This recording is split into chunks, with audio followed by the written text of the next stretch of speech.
Bonjour à tous. La cavale se poursuit pour les deux détenus qui ont réussi à s'échapper hier de la prison de Dijon. Après avoir scié les barreaux de leur cellule, ils sont parvenus à franchir les barbelés en utilisant des couvertures.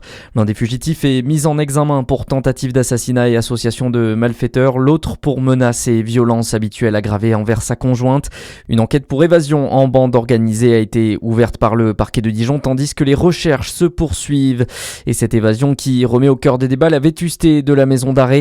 L'état du bâtiment qui est pointé du doigt par de nombreux agents pénitentiaires. D'ici les prochains jours, des travaux de réhabilitation vont être opérés pour un montant total de 6,3 millions d'euros. Ils permettront de renforcer les fenêtres des cellules ainsi que la vidéosurveillance et de mettre en place des dispositifs anti-drones ou encore des brouilleurs téléphoniques. Le ministre Serge Papin en visite dans le Jura aujourd'hui, en charge des petites et moyennes entreprises, du commerce, de l'artisanat, du tourisme et du pouvoir d'achat. Il se rendra auprès de la filière française du jouet. Au programme, visite de l'entreprise Smoby à Arinthod, premier fabricant de jouets en France. Serge Papin prendra également part à une table ronde avec les acteurs du jouet sur les thèmes du fabriqué abordable et de la concurrence déloyale. Le traditionnel marché de Noël fait son grand retour à Dijon. Demain, une trentaine de chalets ouvriront leurs portes aux visiteurs sur la place de la Libération.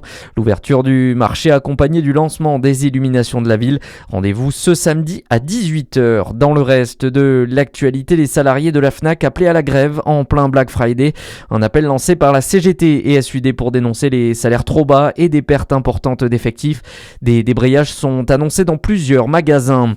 Top départ pour la grande collecte annuelle de la Banque Alimentaire. À partir d'aujourd'hui et jusqu'à dimanche, des milliers de bénévoles seront au rendez-vous dans les hypermarchés près de chez vous pour récolter vos dons. Une opération nationale cruciale alors que la précarité alimentaire reste importante dans la population. Bénévole depuis plusieurs années pour la Banque Alimentaire en Côte d'Or, Éric Mouton est en charge de l'organisation de cette collecte. Il fait le point sur les attentes de cette campagne 2025. La grande collecte de la Banque Alimentaire de fin novembre représente à peu près 10% de nos ressources annuelles. On collecte uniquement des produits d'épicerie sèche, donc des conserves, des pâtes, de l'huile, de la farine.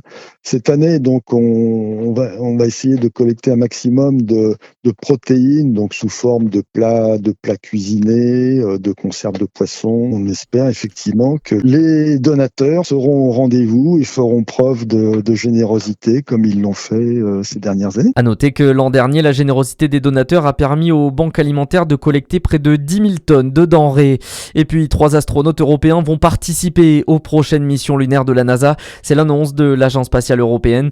Il s'agira d'un Allemand, d'un Italien et d'un Français. Et parmi les possibles candidats tricolores figure bien évidemment Thomas Pesquet. À suivre la météo sur Fréquence Plus.